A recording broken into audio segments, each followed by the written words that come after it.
नमस्कार साथियों, S TV Hindi academy पर आपका एक बार फिर से स्वागत है। मैं पवन कुमार ईश्वर आज राहुल सांकृत्यायन की एक रचना लहासा की ओर लेकर के आया हूं, जो आपकी एनसीईआरटी किताब में संकलित है 9वीं क्लास में। आइए पहले लहासा की ओर जो इसका शीर्षक दिया गया, लहासा की ओर शीर्षक क्यों दिया गया, इसके बारे में थोड़ा जान लेते हैं। लहासा की ओर जो है ये राहुल सांकृत्यायन की रचना है। थोड़ा इधर जान लें। राहुल सांकृत्यायन का जन्म 1893 ईस्वी और उनकी मृत्यु 1963 ईस्वी में हुई। लहासा की ओर की जो यात्रा है यह 1929-30 में यात्रा की गई थी। हालांकि ये जब किताब के रूप में छप करके आई तो वो 1933 ईस्वी में छप के आई और किताब का नाम था तिब्बत में सवा बरस। तिब्बत में सवा बरस जो किताब है उसमें से ये अंश लिया गया है। उसमें एक अध्याय है सरहद के पार। तिब्बत में सवा बरस का तीसरा अध्याय है सरहद के पार और उसमें सब अध्याय है जो है आपका उप अध्याय जो है थोंगला पार कर लंकोर में विश्राम और लंकोर से तिंगरी।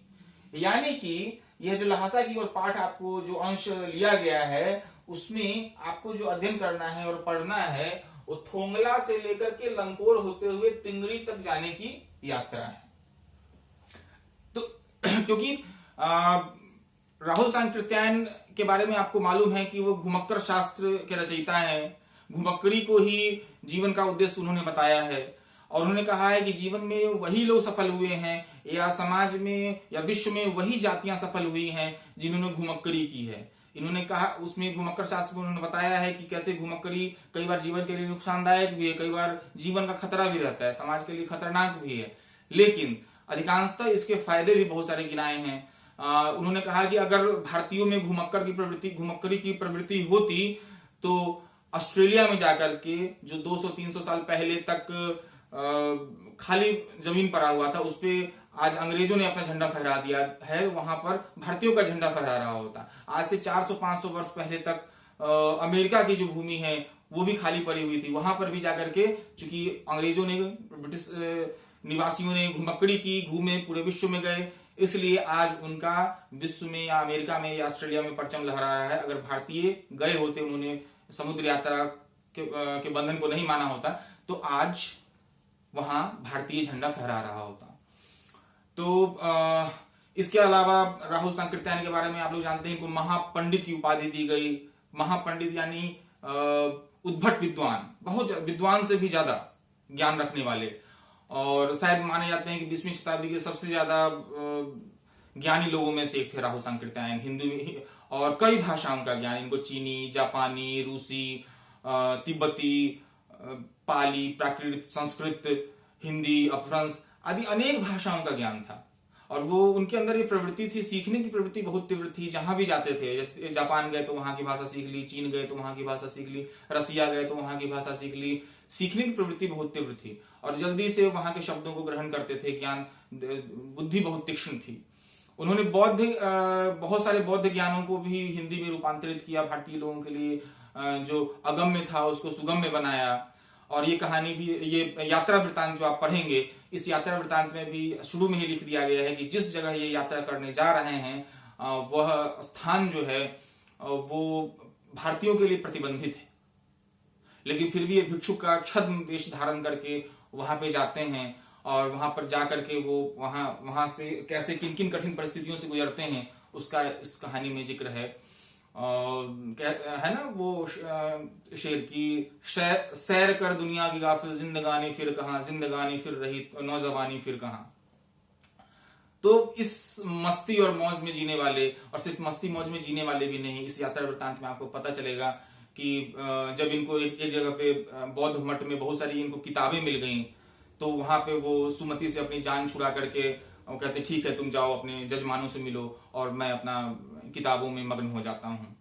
तो सिर्फ घुमक्करी ही नहीं, घुमक्करी के साथ खूब पढ़ना लिखना, जो आज हमारे समाज की प्रवृत्ति नहीं हो रही है।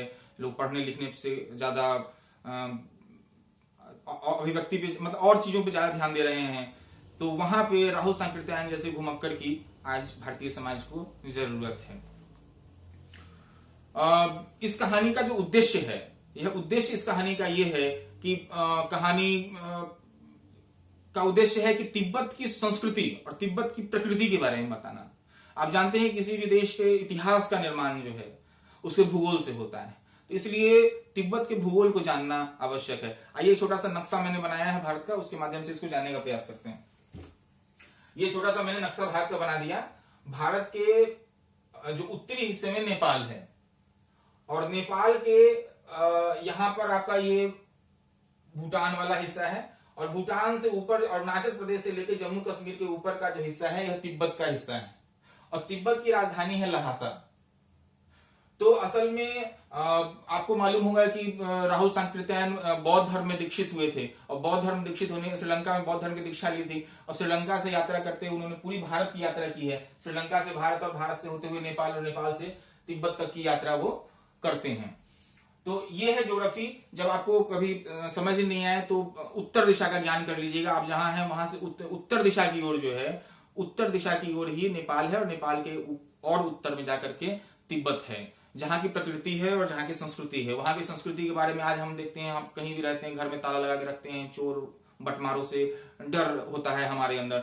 लेकिन आज से लगभग 90 साल पहले के जिस तिब्बत समाज का जिक्र किया गया है वहां पे चोरी नहीं होती, वहां घर में बहुत बंद नहीं किया जाता है। अगर आप अनजान भी हैं लेकिन देखने से आप ठीक ठाक लग रहे हैं, अगर चोर बटमार नहीं लग रहे हैं तो आपको घर के अंदर आसानी से आ सकते हैं। वहां की औरतें पर्दा नहीं करती हैं, जाति पाति का भेदभाव नहीं है कि कोई भी मतलब बहुत ही कोई भी व्यक्ति जो है उस समाज में अपने आप को बहुत सुरक्षित महसूस करता है। जो सुरक्षा की भाव समाज में धीरे धीरे समाज की प्रगति के साथ बढ़नी चाहिए थी वो आज बढ़ती हुई नजर नहीं आ रही है।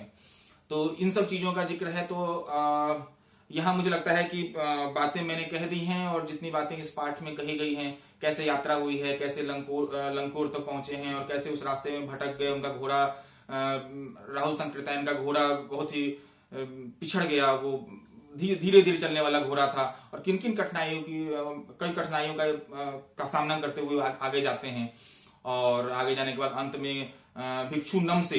हाँ, एक चीज और आपको मैंने बताया था कि 3 चीजें आपको ध्यान रखनी चाहिए जब भी कहानी पढ़नी चाहिए: टाइम, स्पेस एंड कैरेक्टर। तो सबसे पहले टाइम को जान लीजिए कि यह 1929 और 30 ईस्वी की बात है। और स्पेस के बारे में जानना है तो इस कहानी में जिस स्पेस यानी स्थान का जिक्र हुआ है वो है तिब्बत, लहासा, फरी कलिम्पोंग, थोंगला, लंकोर और तिंगड़ी। और कैरेक्टर की बात की जाए तो इसमें 3 ही कैरेक्टर मुख्य रूप से आए हैं। एक है लेखक स्वयं यानी राहुल सांकृत्यायन, दूसरे सुमति जो कि एक बौद्ध भिक्षु है और तीसरे नमसे भी बौद्ध भिक्षु हैं और जहां पे ये जाते हैं जिस गांव में वहां का वो मुखिया है। तो ये इस तरह से आप कहानी की भूमिका और आपको उद्देश्य समझ में आ गया होगा कि कहानी का उद्देश्य है तिब्बत की संस्कृति, प्रकृति, वहां के भौगोलिक चीजों का चित्रण करना, उसका वर्णन करना, लोगों को, वहां के दुनिया को यह बताना। तो इस तरह से आपको सब चीजें इस वीडियो से क्लियर हो गई। ये छोटा सा वीडियो हम यहीं खत्म करते हैं।